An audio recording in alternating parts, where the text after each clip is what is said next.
Creemos que es parte de la naturaleza humana el placer por explorar, por ser curiosos. Creemos que la ciencia no sabe de su deuda con la imaginación. Los únicos límites existentes son los que uno se pone a sí mismo. Existe una cosa maravillosa, un secreto. Todo comienza por fijarse un objetivo e ir tras él. Creemos que podemos hacer una diferencia, y si se cree, todo es posible. Nuestro único desafío es decidir cuán lejos queremos llegar. Comenzamos en 1985 desarrollando implantes y prótesis médicas. Desde entonces, hemos tratado de encontrar la manera de ayudar a los médicos a resolver sus problemas. Ayudar a las personas a recuperar su sonrisa. Nos gusta trabajar en equipo. Enseñamos lo que sabemos. Compartimos con el mundo lo que tenemos.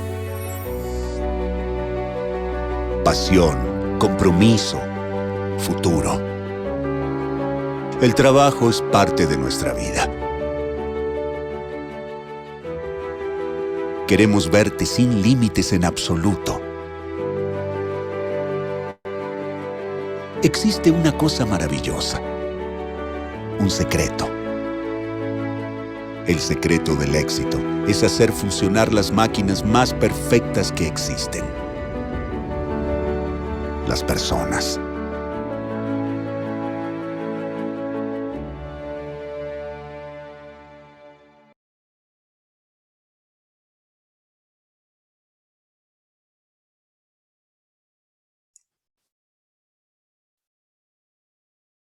Hola, buenas tardes a todos.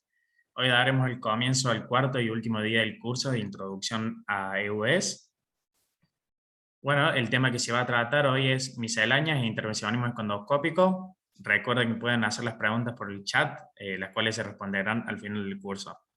En caso de que deseen hacer una pregunta de forma oral, pueden levantar la mano también al final del curso y les activaremos los micrófonos. Bueno, ahora los dejo con el doctor José Manuel Mella y espero que lo disfruten. Muchas gracias, Tomás. Muchas gracias a Promedon, a Microtech. Ahí estoy compartiendo, ¿no? Sí, perfecto. Bueno, vamos a dar inicio entonces a esta última sesión que titulamos Misceláneas e intervencionismo ecoendoscópico. Nos planteamos los siguientes temas. Vimos bastantes temas de la ecoendoscopía a lo largo de estas 3 clases previas: la patología esófago-gastroduodenal, patología biliopancreática. Vimos también una introducción de qué eran los ecoendoscopios, cómo formar una unidad de ecoendoscopía. Hoy vamos a ver quizás algunos temas que salen de lo más habitual, que es lo que vimos, pero no por eso menos importante, que son lo que titulamos como misceláneas. Vamos a ver cuál es la utilidad de la ecoendoscopía, si uno se fija en el mediastino, en el pulmón, si uno quiere abarcar alrededor del páncreas, el retroperitoneo, y por qué no, la ecoendoscopía del canal anal o recto sigmoidea. Y vamos a terminar dando una introducción a lo que es el futuro, seguramente, de la ecoendoscopía, que es todos los tratamientos que uno pueda aportarle al paciente a través de la ecoendoscopía, que no son pocos. Empecemos con unos casos clínicos para meternos en este tema de misceláneas. La palabra misceláneas uno cuando ve misceláneas dice, pucha, ¿qué me van a meter en esa carpeta, en esa caja? Y generalmente la miscelánea son temas que están como dejados de lado. No, nosotros no queremos que pase eso. Queremos que la miscelánea sea un tema que prenda la lamparita y que muestre realmente cosas importantes para la ecoendoscopía. ¿Y por qué no meternos en ver la utilidad a través de lo que sería la ecoendoscopía transesofágica? Es decir, a través del esófago hay una ventana importante para ver el mediastino y ¿por qué no el pulmón? Y este es un caso para desafiar. Un varón de 92 años tabaquista pesado, 50 pack years, es decir, un EPOC severo, que tras una reagudización de su enfermedad pulmonar obstructiva crónica, se le diagnostica un nódulo pulmonar solitario. Si aquí vemos la tomografía, es una imagen nodular, ¿sí?, a nivel del segmento medial del lóbulo inferior izquierdo, casi 22 milímetros, acá lo vemos en otro corte, y aquí nuevamente. A este paciente, con este hallazgo, se le decidió hacer un PET, y claramente se veía que era un nódulo hipermetabólico.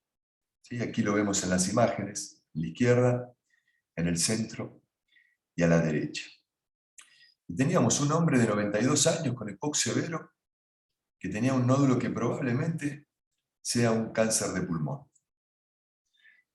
Se planteó qué hacer con este hombre, pero no solo qué hacer por la edad. El paciente, dentro de todo, sacando sus reagudizaciones, estaba en buen estado general. Ahí veíamos en la tomografía que se veía enfisema, se veían bronquiectasias, pero era un paciente en buen estado general. Y una opción era no hacer nada por la edad, conducta expectante.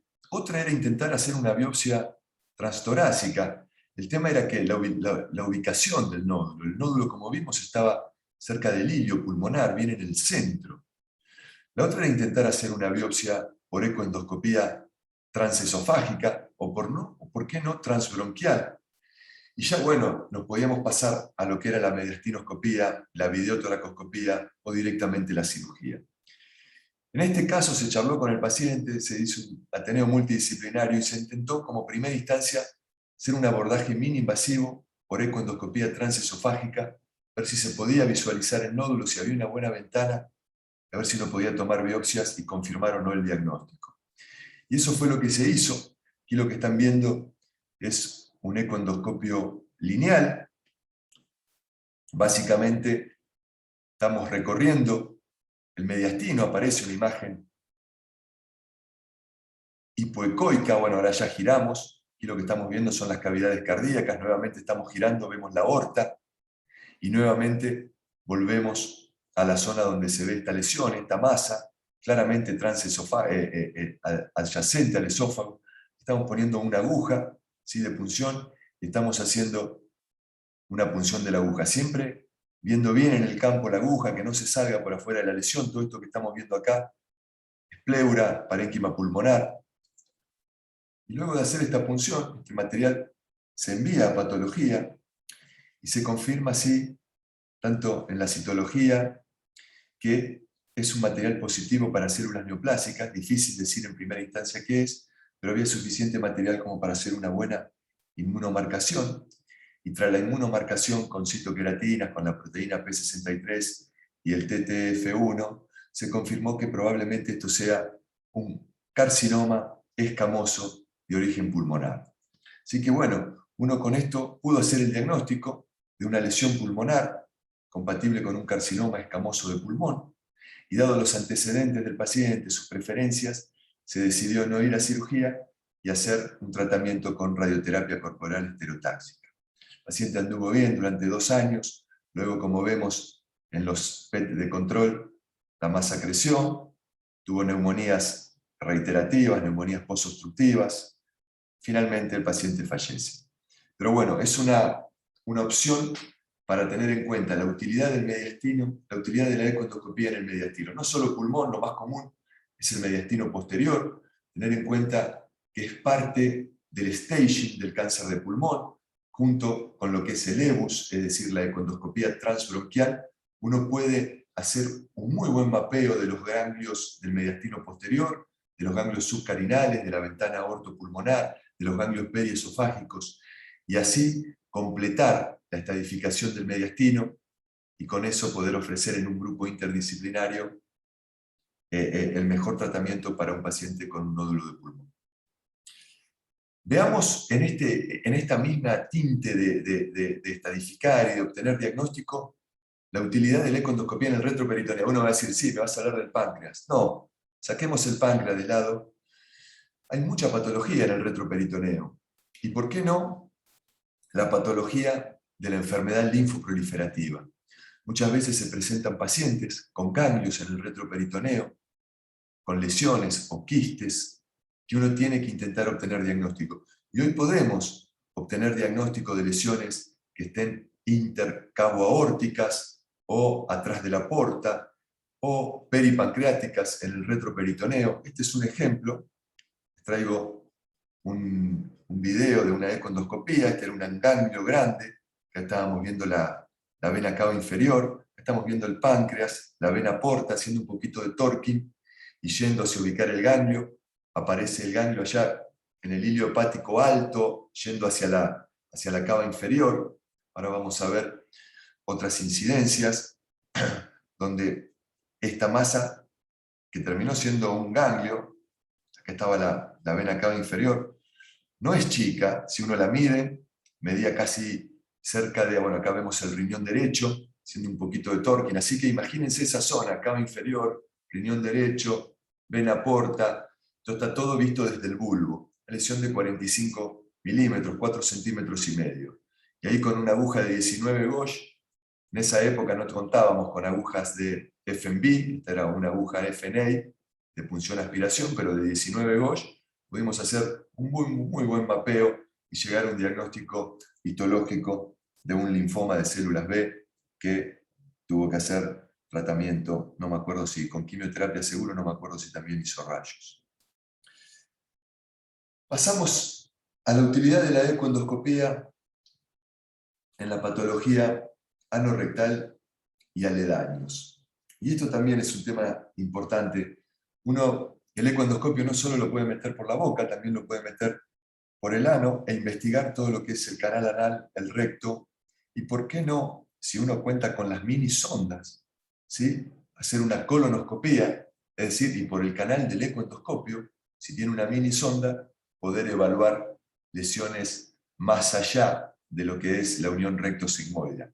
¿Por qué habitualmente no hacemos ecoendoscopías con estos ecoendoscopios lineales o radiales más allá del sigma? Porque realmente es difícil. Imagínense que el ecoendoscopio, la mayoría de los ecoendoscopios que contamos tienen visión oblicua. Si uno tiene un ecoendoscopio con visión frontal, bueno, bienvenido. Un ecoendoscopio tiene casi un calibre similar a un colonoscopio, ¿sí? Si tiene visión frontal, puede ir recorriendo el colon como haciendo una colonoscopía. Pero la mayoría de los ecoendoscopios tienen visión oblicua. Entonces, muchas veces no es fácil ir franqueando el sigma, especialmente si hay divertículos, con un ecoendoscopio que uno mira de costado. Es casi como manejar un duodenoscopio. Entonces, por eso la mayoría de los trabajos que uno ve son la utilidad de la ecoendoscopía en todo lo que es el canal anal y recto sigma. Pero no quiere decir que no se pueda hacer ecoendoscopía más allá del recto sigma. Aquí lo que trajimos fue lo siguiente. Así como vimos que también podemos estadificar, y está en las guías, usar la ecoendoscopía para estadificar el esófago y el estómago, también lo vimos ayer, para estadificar el cáncer de páncreas, también tiene su lugarcito la ecoendoscopía para estadificar las lesiones rectales, especialmente cuando hay un diagnóstico de un adenocarcinoma, de un cáncer de recto. Es cierto que la resonancia para los proctólogos le da un valor muy importante. La resonancia da mucha información, no solo de lo que es la lesión tumoral, sino que a los proctólogos, a los cirujanos, le da información de todo lo aledaño al tumor, si hay ganglios, si hay invasión, margen de circunferencia. Le da mucha más información que lo que podemos dar por ecoendoscopía, pero la ecoendoscopía no deja de ser un instrumento importante para hacer la estadificación locorregional, ¿sí?, de los tumores rectales. Aquí lo que estamos viendo en la imagen de la izquierda es una lesión que ya uno la ve endoscópicamente, no parece una lesión superficial, es una lesión mamelonada, parece por momentos, si bien la imagen en la profundidad no se deja ver, parece extensa, quizás ulcerada. Y aquí lo que vemos con el ecoendoscopio, vemos sí que se trata de una lesión de compromiso circunferencial, ¿sí?, que aquí no podemos diferenciar las capas del recto, las capas ecográficas del recto. Toda esta es la lesión. Muy probablemente está invadiendo lo que es la mucosa, la submucosa, el músculo, y lo que es la serosa, ¿sí? O el mesorrecto, mejor dicho, hay como pseudopolios de la lesión o dedos hipoecogénicos que se extienden hacia el mesorrecto. Esto probablemente sea un T3, ¿sí? Y N1 porque se ven ganglios, ¿sí? Esto es un ecoendoscopio radial. Aquí vemos que es un ecoendoscopio radial 360. Estamos usando los tips que dimos en la primera clase de tener un balón, ¿sí?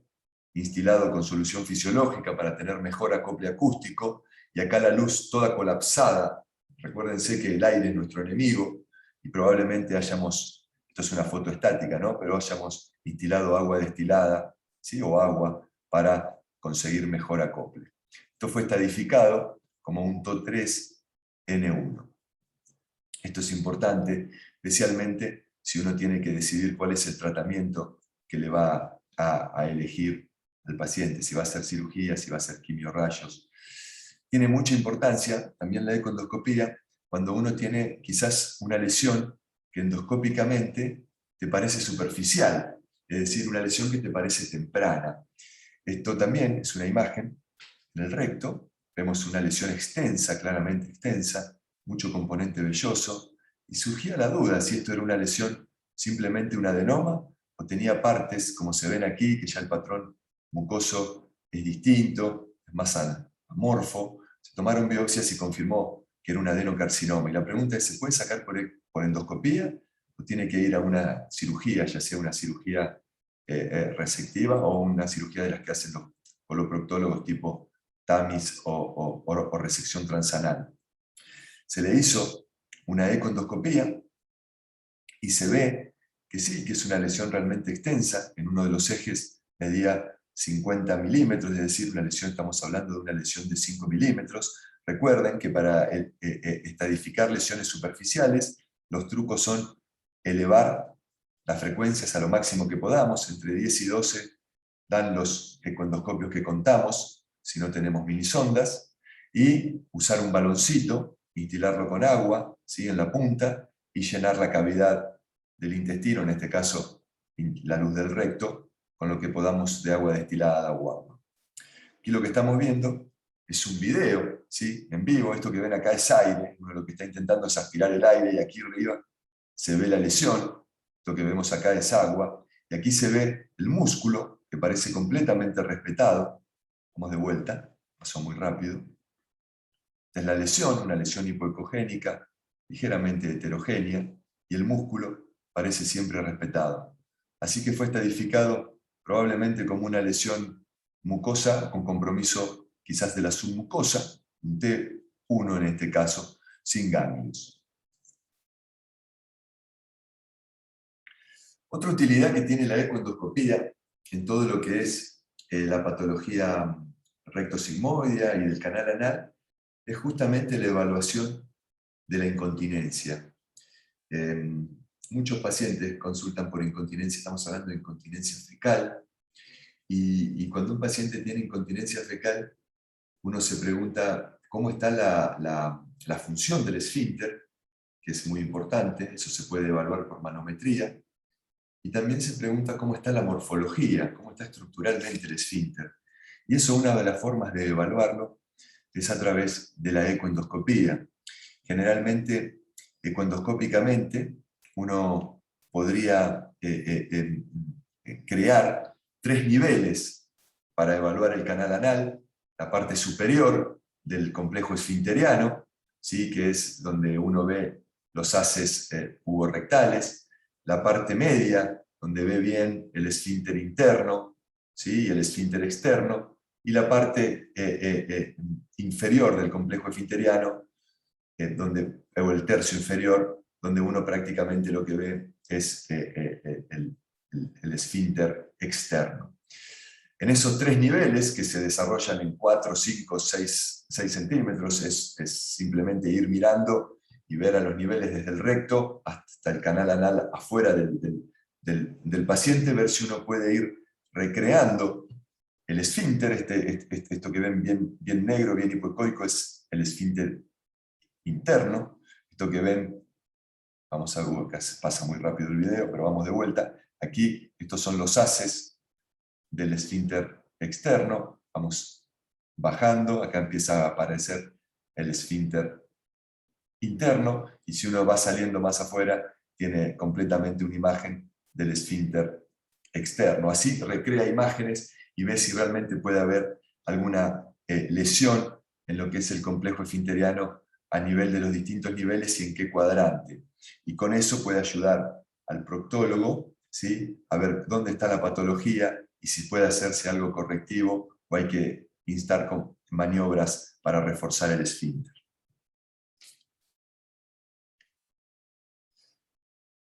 Sin quedarnos con esto de imágenes y del esfínter anal, uno puede ir más allá.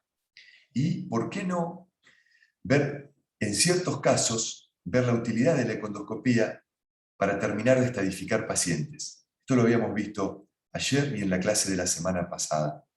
Esta era una mujer de 74 años, tenía un cáncer epidermoide del canal anal, inicialmente estadificado como un T3N0, la habían tratado con un esquema de Nigro, es decir, con quimio-radioterapia, y había tenido una respuesta completa tras la reestadificación con resonancia. Esto había sido hace un año. Pero en la nueva resonancia, ¿sí?, un año y medio después, se empieza a ver un nuevo engrosamiento, ¿sí?, en la pared anorrectal, ¿sí?, hacia el tabique rectovaginal. Se le hace una tomografía de abdomen, tórax y pelvis para ver si había algún otro signo de enfermedad a distancia. Todo era negativo, no se veían ganglios. La resonancia no aportaba ninguna otra imagen compatible con invasión vascular, venosa extramural, y fue como reestadificado con la posibilidad de que esto podría ser una recurrencia en el tabique anorrectal. Pero bueno, se planteaban ciertas dudas. ¿Esto podía ser cicatriz pos los rayos, pos la quimioterapia? ¿Sería realmente una recurrencia? Porque si esto realmente era una recurrencia, el siguiente paso era hacer probablemente una amputación abdominoperineal, que es la conocida cirugía de Miles. Entonces, bueno, aquí lo que se planteó es ver qué hacer, y decidimos en conjunto hacer o intentar hacer una biopsia, ¿sí?, por ecoendoscopía, justamente de esta parte, si podíamos visualizar bien, y así fue, un engrosamiento en la pared anorrectal hacia la pared posterior de la vagina, y usando una aguja FMB, es decir, una aguja de punción, aspiración, biopsia con patólogo en sana, hicimos este procedimiento. Se encontró un engrosamiento cercano al centímetro, se hicieron varios pases y se pudo confirmar que sí, que en ese sector había planchas de células con pleomorfismo, con infiltrado linfoplasmocitario, que en el diferido, cuando se asimilaron y analizaron los coágulos, los cilindros, se vieron sin duda células que eran compatibles o positivas para células neoplásicas, con citomorfología vinculable a un carcinoma escamoso, probablemente una recaída o recurrencia de su tumor anal que había tenido un año y medio atrás. Entonces esta paciente tuvo que ir, tras confirmarse su recurrencia, una cirugía de Miles, una resección abdominoperineal. En la pieza quirúrgica se confirmó una lesión de 24 milímetros, ¿sí?, que era un carcinoma escamoso que invadía el músculo esfinteriano, con invasión linfovascular, ¿sí?, con márgenes por suerte libres y ganglios negativos. Actualmente esta señora está en seguimiento, sin evidencia de recurrencia, ya hace casi más de 2 años. Así que bueno, vimos, la econdoscopía tiene mucha utilidad. Es decir, en estas misceláneas podrían haber entrado otras muchas cosas. Pero bueno, elegimos estas cosas, el pulmón, mediastino, retroperitoneo, y para que tengamos un pantallazo también de la capacidad de la econdoscopía. No nos olvidemos también que podemos hacer endoscopía a través del ano, en el canal anal, recto sigmoidea, y tiene su utilidad, tiene su lugar. Pasemos ahora a esta parte de lo que llamamos el intervencionismo econdoscópico. Y el intervencionismo econdoscópico no es nuevo. Si uno mira la bibliografía, hace ya casi más de una década que se viene hablando de intervencionismo ecoendoscópico, mucho más que una década. Y hay bibliografía que la avala, y cada vez hay más bibliografía, esto que le estoy mostrando desde el 2014, pero uno podría hacer distintos tratamientos guiados por ecoendoscopía. Podríamos hacer drenajes de colecciones pancreáticas, drenajes o necrosectomías, además del drenaje de las colecciones pancreáticas, hacer colangiografía y drenar la vía biliar guiado por ecoendoscopía, lo mismo en los accesos pancreáticos difíciles, donde uno no puede acceder al ducto pancreático, intentar guiarse y acceder por ecoendoscopía. En los últimos años, en los últimos congresos, se vio el drenaje de la vesícula biliar por ecoendoscopía, drenaje de colecciones aledañas al tubo digestivo, ya sea pélvicas o retroperitoneales no asociadas a colecciones pancreáticas, también se puede hacer por ecoendoscopía. ¿Por qué no el tratamiento del dolor? ¿Sí? Ya sea por tratamiento del plexo celíaco, ¿sí? Haciendo neurolisis o bloqueos. Está muy en boga o está muy en estudio hacer ablaciones de tumores o ablaciones de quistes, ya sea con quimioterápicos o con alcohol, ¿sí? La colocación de radiomarcadores, ahora vamos a ver un poquito de estas cosas, o también está en crecimiento todo lo que es el intervencionismo vascular por ecoendoscopía, lo que sería esclerosis, inyección de quimioterápicos y también embolizaciones guiadas por ecoendoscopía.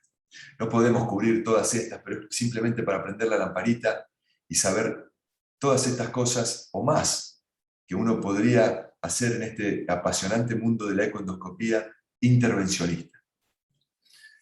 Si uno tiene que decir cómo vamos a hacer o qué endoscopio vamos a elegir a la hora de hacer una terapéutica o una intervención por ecoendoscopia, sin duda es el ecoendoscopio terapéutico, que al radial queda relegado.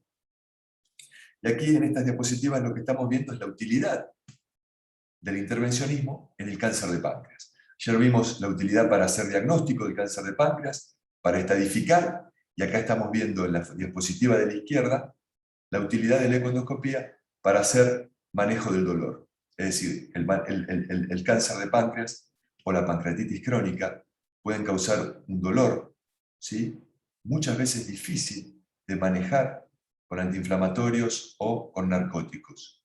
Y por qué no ayudarnos con un bloqueo del plexo celíaco, ya sea por tomografía o por ecoendoscopía, que quizás sea de primera elección, simplemente porque uno, a través del esófago-estómago, es decir, desde la unión esófago-gástrica, es decir, hacia el estómago, poder visualizar bien la aorta, la salida del tronco celíaco, y mirar bien todo el tejido que se encuentra por arriba del tronco celíaco o a sus laterales, en el caso de que uno no vea el ganglio específicamente, y hacer una neurolisis con inyección de alcohol, ¿sí?, en ese sector. Muchas veces se dice que si uno ve el ganglio, eso sería una neurolisis selectiva y sería mejor inyectar dentro de los ganglios. También está mejor, aún se dice, si uno puede hacer tratamiento a un lado y a otro lado del tronco celíaco. Así que bueno, tiene su potencial la ecoendoscopía para hacer bloqueo del plexo celíaco, bloqueo selectivo de los ganglios en aquellos pacientes con dolor refractario. En las últimas guías se estaba diciendo si uno no tiene que adelantarse a que el paciente tenga el dolor y cuando ya le está haciendo el diagnóstico y lo confirma, ¿por qué no hacerle el bloqueo del plexo celíaco para impedir que tenga dolor y que el paciente tenga mejor calidad de vida? Estos tratamientos muchas veces hay que repetirlos en el tiempo. No es que uno lo hace una vez y el tratamiento es completo y definitivo. No, pacientes recaen, quizás al mes o a los 3 meses uno tenga que recitarlo para hacer una nueva intervención. ¿Tiene complicaciones? Sí, todo el intervencionismo tiene potenciales complicaciones, ¿sí? Pero bueno, los beneficios claramente avalan y certifican que estamos avalados para hacer esto. Lo que vemos a la derecha es algo distinto, es algo quizás innovador. No está todavía muy estandarizado en el cáncer de páncreas, pero sí saber que se puede hacer. Es decir, si uno toma cuál es el tratamiento hoy de elección para el cáncer de páncreas, sabemos que nos va mal con todo, lamentablemente. Los oncólogos, el mundo de la medicina está invirtiendo, y fuera de la medicina están invirtiendo para ver qué adelantos podemos tener para luchar contra el cáncer de páncreas. Y una de esas corrientes va hacia el lado de no solo hacer quimioterapia, sino también hacer radioterapia. Pero hacer una radioterapia selectiva, una radioterapia estereotáxica, una radioterapia en el volumen tumoral. La radioterapia tiene muy buenas respuestas, por ejemplo, en el cáncer de esófago, en el cáncer de estómago. Pero en el cáncer de páncreas, la bibliografía no es contundente. Hay algunos estudios que sí, otros estudios que todavía no. Entonces todavía no está muy abocado de primera línea hacer radioterapia en el cáncer de páncreas. Pero sí contamos con la posibilidad de hacer geométricamente una marcación del área tumoral. Y esto se hace a través de del implante, ¿por qué no decirlo así?, de radiomarcadores, que por supuesto son de un material inerte, son de oro o son de titanio, a través de una aguja, que puede ser de 22 o de 19 Gauge, dependiendo el tamaño de los radiomarcadores. Uno lo que tiene que intentar hacer es colocarlos en distintas partes de la lesión tumoral para crear geométricamente un área que después pueda agarrar el software de la radioterapia y así hacer una radioterapia o una volumetría tumoral para que le puedan dar altas dosis en ese sector. Así que bueno, esto es algo, ya existen agujas que vienen cargadas con los fiducials, con los radiomarcadores. También uno, como hacía antes, los podía colocar y cerrarlos con una cera y empujarlos con el estilete.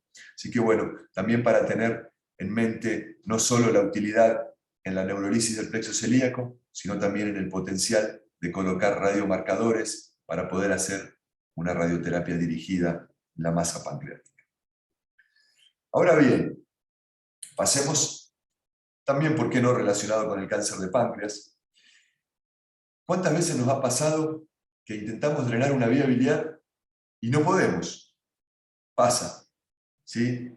Especialmente cuando la anatomía está completamente alterada o cuando la estenosis es muy severa, que no logramos canular la vía biliar en forma profunda o pasar el alambre guía hacia los intrahepáticos. Este, por ejemplo, es un ejemplo de una lesión que no había obstrucción duodenal, uno podía llegar a la papila, pero realmente costaba identificar dónde estaba el orificio papilar, cuál era la papila, y costaba canular la vía biliar. Otros casos es cuando ya el duodeno está obstruido y uno ni siquiera puede llegar a la papila. Habitualmente esos casos, ¿qué hacíamos o qué hacemos? Los mandamos a drenaje percutáneo. Bueno, la econdoscopía trajo un abordaje similar o en competencia al drenaje percutáneo, y es el acceso o drenaje de los conductos biliares guiado por ecoendoscopía. ¿Cómo puede ser esto? Uno lo puede hacer a través de punzar los intrahepáticos, hacer un colangiograma, dibujar el árbol biliar e intentar avanzar el alambre guía hacia distal, o directamente después agarrar el alambre guía y completar el estudio por la vía retrógrada, o terminarlo por vía anterógrada, es decir, hacer un camino, hacer una fístula entre el estómago y los hepáticos, y ahí colocar un stent. O, si uno puede, también irse hacia el duodeno, ¿sí?, y en el bulbo intentar ver el colédoco y hacer un abordaje de acceso al colédoco a través del duodeno, lo que podríamos considerar una colédoco-duodenostomía.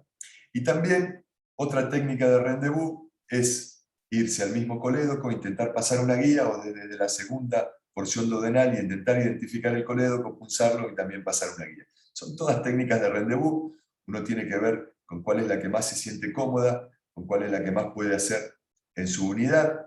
Bueno, son técnicas que requieren tener en su arsenal. Hablábamos de tener un placar con agujas FNA, FNB, es decir, función aspiración, función biopsia. Acá no solo tenés que tener agujas de calibre 19, es decir, para que pueda pasar un buen alambre guía de 0.035, sino que también vas a tener que contar con otros instrumentos, contar con quizás dilatadores, tanto ya sea catéter dilatadores como balones dilatadores para poder hacer la comunicación, la fístula, o contar con cistótomos de 5 y de French para poder hacer el camino, también contar con alambre guías, contar con distintos tipos de stents para ver cuál más indicado para hacer el drenaje que estén necesitando. Este es un ejemplo, este es un caso que hicimos hace muchos años, me acuerdo, en el Hospital del Cruce. Era una mujer de 80 años, se había presentado con ictericia, con un síndrome coledociano, tenía una bilirrubina de 15. Una tomografía que, como vemos aquí, tenía francamente la vía biliar intrahepática dilatada, el colédoco francamente dilatado, 18 milímetros, y ya se veía una imagen, un tumor grande en la cabeza del páncreas. No impresionaba ver metástasis a distancia. Y se había intentado el drenaje por CPRE, pero realmente era difícil, estaba todo deformado, no era fácil, estaba, creo, hasta si mal no recuerdo, estaba obstruido el duodeno. Y lo que hicimos fue un drenaje por ecoendoscopía. Me acuerdo que primero se estadificó la lesión, había ganglios, se hizo una punción, se confirmó que se trataba de un adenocarcinoma de páncreas. Y aquí lo que estamos viendo es el colédoco, ¿sí? Colédoco francamente dilatado, acá se empieza a ver el tumor, esta es la vena porta. Entonces lo que uno hace cuando intenta hacer un drenaje guiado por ecoendoscopía es con una aguja de 19 gauge, que permite un buen calibre, uno accede a la vía biliar, aspira, confirma que es bilis, tira contraste, se dibuja el árbol biliar, y finalmente después lo que hace es, a través de la aguja pasa un alambre guía para que actúe como tutor, para tener el camino. Una vez que uno tiene ya el alambre guía dentro del árbol biliar, el siguiente paso es hacer la fístula, es decir, hacer la comunicación entre lo que sería el intestino y el colédoco. Eso se puede hacer de distintas formas. Uno puede usar dilatadores de Soendra, puede usar catéter, balones dilatadores, puede usar un needle knife, puede usar los cistótomos. Lo importante es hacer una fístula para que el instrumento que uno después quiera colocar, el stent que vayamos a usar para drenar, no esté simplemente empujando los tejidos, que el stent entre dentro de la vía biliar. Y lo que estamos viendo en esta imagen es, después de hacer la fístula, se está colocando un stent metálico, ¿sí? Parcialmente recubierto en todo el centro, no recubierto en los extremos. Aquí vemos cómo lo estamos introduciendo en el ecoendoscopio, estamos maniobrando, dándole el ángulo para, imagínense que esto es, aquí se ve bien en la foto, esto es el duodeno y eso es el árbol biliar hacia adentro. Entonces aquí lo que estamos haciendo es el deployment, la liberación del stent, una vez que uno ya ve que está bien colocado hacia adentro del árbol biliar, y ahí se libera y se ve la copa abierta del stent metálico dentro del duodeno. Esto es lo que se llama una colédoco-duodenostomía guiada por ecoendoscopía. Y lo que vemos es el stent con un extremo dentro del colédoco, con el otro extremo en el duodeno. Así es como uno ve habitualmente un stent colocado por vía tradicional en la papila mayor, ¿sí? Y así es como uno ve un stent colocado a través de una colédoco-duodenostomía en el bulbo duodenal. Así que son tratamientos, uno por supuesto siempre intenta drenar la vía biliar por CPRE, sigue siendo la primera línea, es lo que tenemos que intentar. Nos va bien, en la mayoría de los casos se resuelve, y un pequeño caso que por alteraciones anatómicas, por estenosis severas, por compresión del duodeno, difícil acceso a la papila, podemos considerar intentar un drenaje ecoendoscópico en vez de mandar al paciente a un drenaje por vía percutánea. Vimos los drenajes o los posibles accesos de la vía biliar por ecoendoscopía. ¿Por qué no mencionar el tema de las colecciones peripancreáticas y los drenajes transmurales guiados por ecoendoscopía? Esto no es nuevo, los drenajes transmurales se han hecho siempre por vía endoscópica, es decir, con un duodenoscopio, con un gastroscopio. Toda colección que tenía buen abombamiento en la pared gástrica o en la pared duodenal, que tenía buen acceso por vía endoscópica, uno con needle knife hacía el acceso, pasaba las guías, contrastaba, se aseguraba que esté en la colección y lo drenaba por la vía convencional endoscópica. Bueno, la ecoendoscopía llegó para complementar ese abordaje, no para quitar ese abordaje. ¿Fue ganando terreno? Sí, fue ganando terreno por algunas ventajas que quizás tenga sobre el abordaje convencional. Permite, como vemos aquí, intentar drenar colecciones que no tengan impronta, es decir, uno puede, que no esté abombando, con el ecoendoscopio las puede identificar. De esa forma uno puede identificar sectores que no tengan estructuras vasculares. Eso no es poca cosa, porque una de las complicaciones del abordaje tradicional, del abordaje convencional, como es a ciegas, uno hace el corte con el needle knife, no sabe si hay un vaso. Es decir, muchas veces los pacientes que tienen grandes colecciones peripancreáticas tienen circulación colateral, pueden tener hipertensión en los vasos, circulación colateral y alto riesgo de sangrado. Y también el abordaje por ecoendoscopía te puede marcar dónde está el sitio donde la colección está más cerca a la pared intestinal, que no es poca cosa.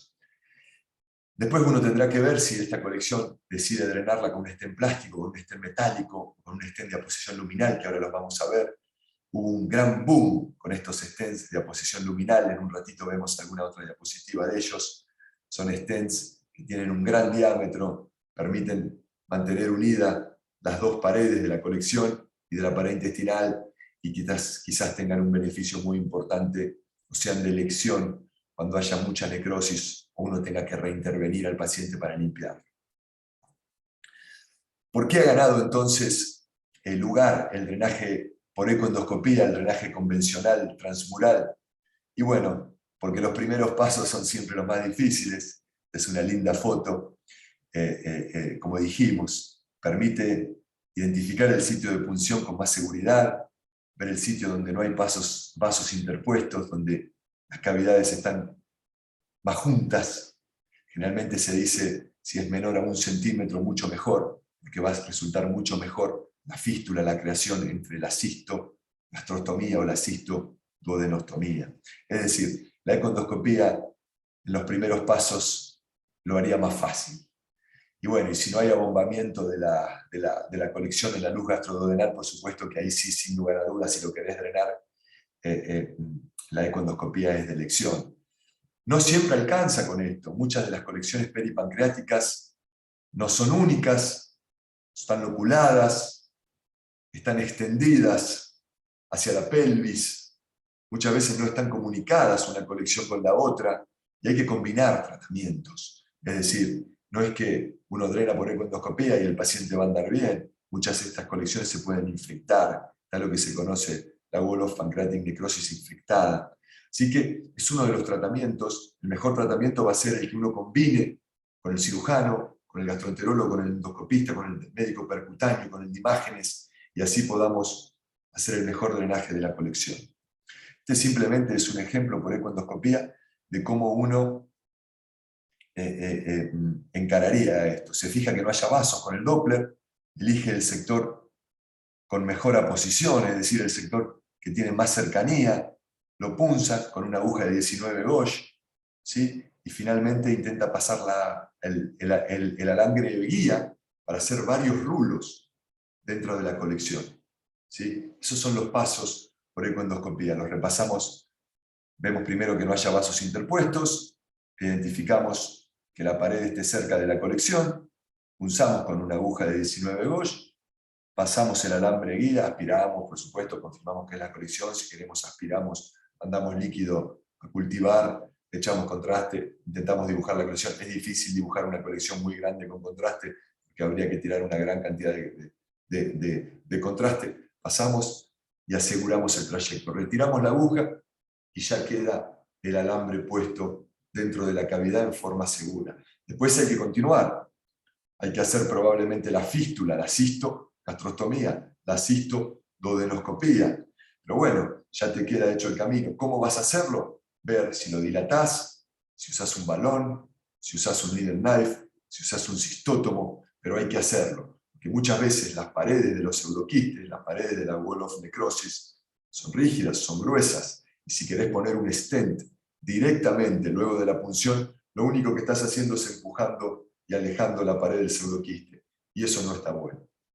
También la ecoendoscopía se la postula para cuando uno la hace y evalúa la colección peripancreática, ver qué tan homogéneo es el líquido.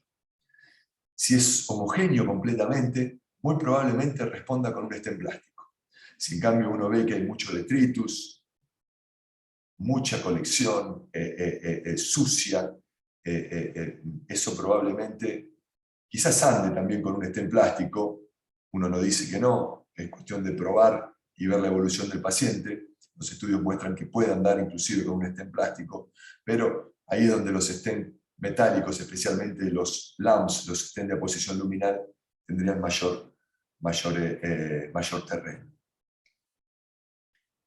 Esto que vemos aquí es el siguiente paso, es decir, ya dejamos el alambre guía y es uno de los posibles caminos en Elige tu propia aventura. Es decir, uno puede decidir cómo crea su fístula. Aquí lo que se decidió hacerla era, ya teníamos el alambre adentro, y lo que se hizo es se pasó un balón.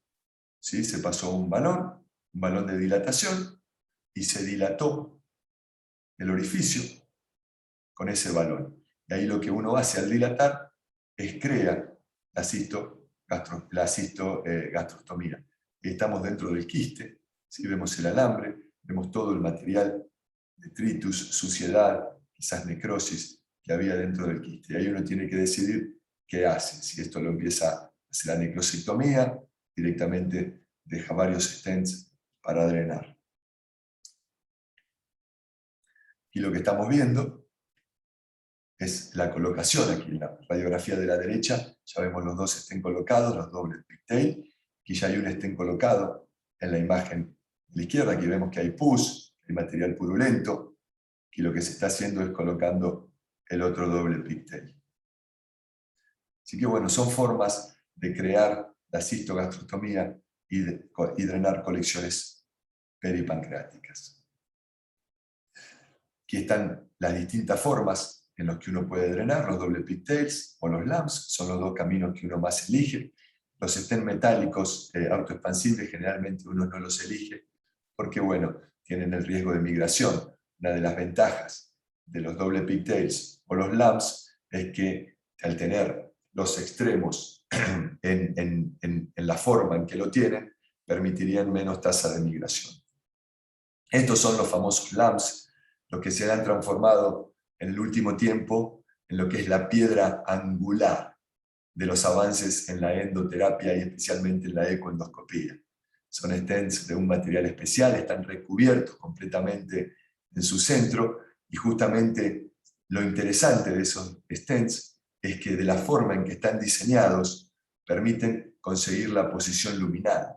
Este es el stent de Microtech de Promedón, justamente tiene un extremo, como vemos acá, en forma de hongo, ¿sí? Para impedir que se meta dentro de la colección, y este otro extremo en forma de paraguas, también para hacer la posición con el lumen y unir tanto la cavidad gástrica o duodenal con la cavidad del pseudoquiste o de la wall-off, ¿sí? Y también esta posición o este extremo en paragüita permitiría la fácil extracción del stent cuando uno lo extrae al mes o al tiempo que decide extraerlo. Se ha asociado a la colocación de los LAMS. Al conseguir un colapso tan rápido, parecería que estos stents podrían tener mayor riesgo de sangrado al colapsarse la cavidad y quedar los vasos al contacto con los extremos del stent, podrían tener mayor riesgo de un sangrado mayor. Está en discusión, no se sabe si es realmente así, pero sacándolo al mes es lo que se recomienda.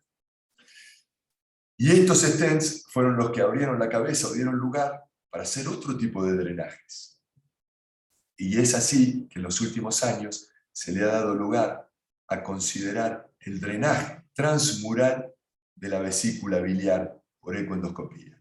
¿Cuándo lo usaremos? Bueno, por supuesto que hay otros caminos. La colecistectomía laparoscópica convencional es de elección, la colecistostomía percutánea es de elección, el drenaje endoscópico transpapilar es dificultoso, pero era una opción. Son alternativas. La ecoendoscopía, el drenaje transmural de la vesícula biliar por ecoendoscopía, viene una alternativa a la colecistostomía percutánea, en aquellos casos que no se puede hacer, que el abordaje transpercutáneo no sea sencillo.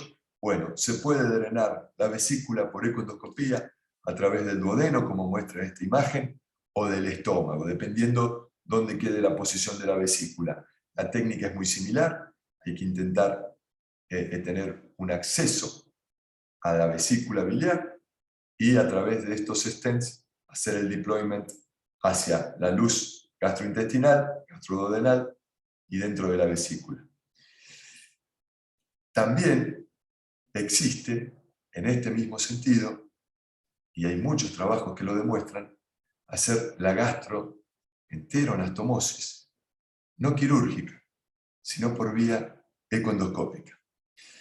Muchas veces el tratamiento que teníamos para hacer en un síndrome pilórico o en una obstrucción gastroduodenal donde el paciente estaba pilorizado era colocar un stent metálico duodenal o gastroduodenal. El tema es que estas prótesis gastroduodenales se veía que muchas veces se tapaban en el tiempo o obstruían también el acceso a la vía biliar, porque muchas veces el extremo distal quedaba tapando el acceso a la papila. Con el avance de la ciencia, los pacientes cada vez viven más. Hay tratamientos oncológicos que permiten mayor expectativa de vida o de sobrevida en los pacientes. Y se está viendo que las prótesis gastroduodenales tienen bloqueos, tienen complicaciones, se obstruyen. Especialmente porque se colocan en el sentido donde está el tumor, pasan donde está la lesión tumoral. La ventaja que tendría la gastroenteroanastomosis por ecoendoscopía es que sería una técnica mini-invasiva y se colocaría a través de tejido sano, es decir, uno la haría desde el estómago al duodeno o al yeyuno. No es una técnica fácil, hay que estar bien entrenado, es una técnica avanzada, pero centros de alto expertise en Europa y en Estados Unidos tienen cortes donde han demostrado que realmente le va muy bien, tienen un éxito técnico y clínico realmente considerable. Así que bueno, para abrir la cabeza y ver que también uno puede hacer tratamientos quirúrgicos, es decir, colecistectomía, no, drenaje de la vía biliar transmural por vía ecoendoscópica, derivación de la vía biliar o derivación entérica, es decir, una derivación, una anastomosis entérica por vía quirúrgica, bueno, tenemos la opción también de hacerlo por vía ecoendoscópica, usando estas prótesis de aposición luminal. Así que bueno, hemos visto en estos minutos un pantallazo de algunos temas de misceláneas, utilidad de la ecoendoscopía en el mediastino, retroperitoneo, patología del canal anal, rectosigmoidea, y nos introducimos en lo que es todo lo que es el intervencionismo ecoendoscópico. Una aguja de 19 gauge, con stents metálicos y con estos stents de aposición luminal, uno puede tener un gran pantallazo y pensar, pucha, siempre hay algo que quizás uno pueda aportar al grupo de trabajo con la ecoendoscopía. Bueno, muchas gracias.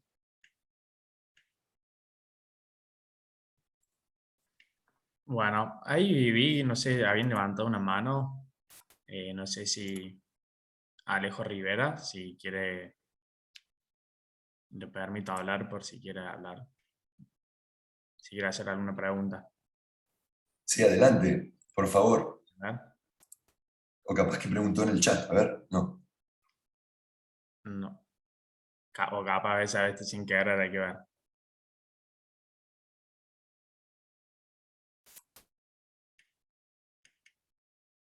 Y no sé si quieren hacer alguna consulta por el chat o los puedo permitir si levantan la mano para que hablen como quieran. Ahí está levantando Alejandro, Alejo Rivera. Si le permití para hablar, tendré que él desmutear su micrófono, pero bueno, todavía no lo desmuteó. Bueno, ahí Carlos Donay dice solo dar las gracias. Muchas gracias a él por estar siempre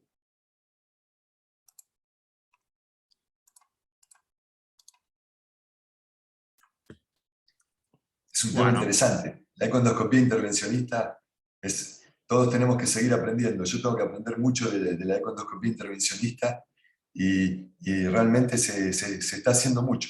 Hay un gran caudal de cosas que uno puede aprender y hacer. ¿Sí? sí, cada día se va a ir haciendo más y se va a ir conociendo más de la técnica. Bueno, la verdad agradecerte. Muchas gracias, José Manuel Melo, por brindarnos este curso, el cual fue muy interesante. Para finalizar, quería darles las gracias en nombre de Promedon y Microtech Endoscopy a cada uno de ustedes por acompañarnos en estos 4 días del curso de Introducción a EUS. Y bueno, los esperamos en futuros eventos y les mando un saludo grande a todos. Muchas gracias, Tomás. Muchas gracias a Promedon y a Microtech por la invitación. Un gustazo. Bueno, nos estamos viendo. Hasta luego. Un abrazo grande.